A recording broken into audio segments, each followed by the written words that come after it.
Did I just give you the best news ever, or what? Yes, I mean, that's a lot of Seattle. My wife's family live in Seattle. And that's why I brought you a little something from Seattle. Amazing.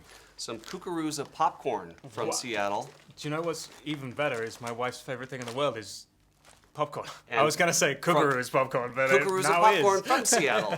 And there's the Seattle blend in there, which is the espresso popcorn. Oh, well, that's kind of... I don't know if I can go off-piste with popcorn.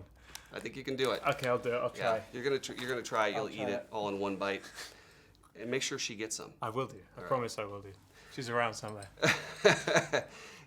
I really I've struggled to try to find words to sum up your performance in The Danish Girl, and I'm having a tough time because it was just remarkable. Oh, fantastic. Thank you. The range that you play. I mean, you essentially play two characters, and that's what I think a lot of people might forget going into this, is that you are doing two characters. Well, I suppose what was interesting for me was Lily was born Lily, but she was confined by her assigned gender and by society to living as a man.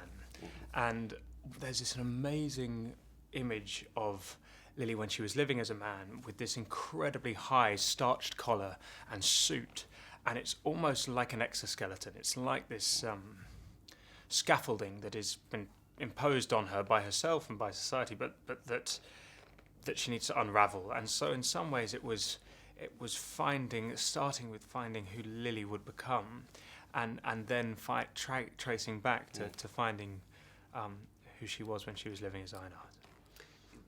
I mean, there's some moments in this movie that, you know, for any guy to watch, to think, wow, Eddie Redmayne is going to go through that on screen.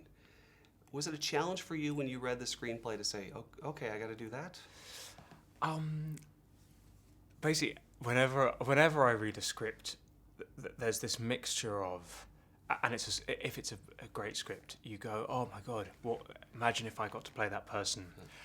And you fight for that, and see if you do get to play that person, and then you have a moment of thrill when you're like, wow, I get to play this person, followed by months of anxiety. Now, in this film, there were many moments that, but I am someone that's riddled with anxiety anyway. But they all felt so true. Lucinda Coxon, who wrote the script, had written such a beautiful version or take on Lily and Gerda's story that they felt absolutely essential. So the fear then gets pushed away by the want to tell the story properly. It's remarkably convincing, especially the scene that I want to ask you about, the tuck under scene. Right.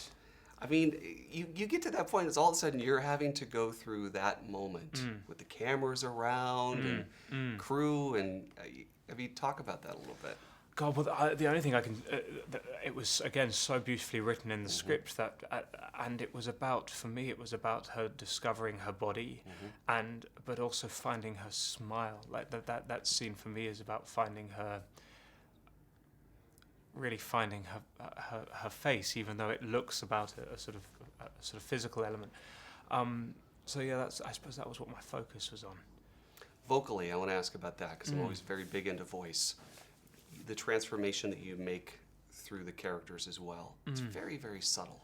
Well, it was. I actually went and saw. There was a wonderful woman who works with trans women, a vocal coach, and helps them change the register of their voice or the timbre of their voice. And also Rebecca Root, who's a trans actress who's in the film, who plays a nurse. She also teaches voice, and so it's interesting. I didn't. So I sort of looked, and there are even YouTube videos, amazing YouTube videos now for trans people who are transitioning. And then I suddenly was like, no, because Lily wouldn't have this. She wouldn't have this access to this information. So I tried to find it in myself. And April Ashley, a wonderful trans woman I met, said, whatever you do, don't go up in pitch and sort of just keep it in your own voice, but just find the femininity in it. And that's what I tried to do. One word left for you, my friend. Congratulations. Oh, thank you, mate. Thank nice you very to see much. You. Good to see see you. you. Enjoy the taste of Seattle. I will. All right. I will. That I will do.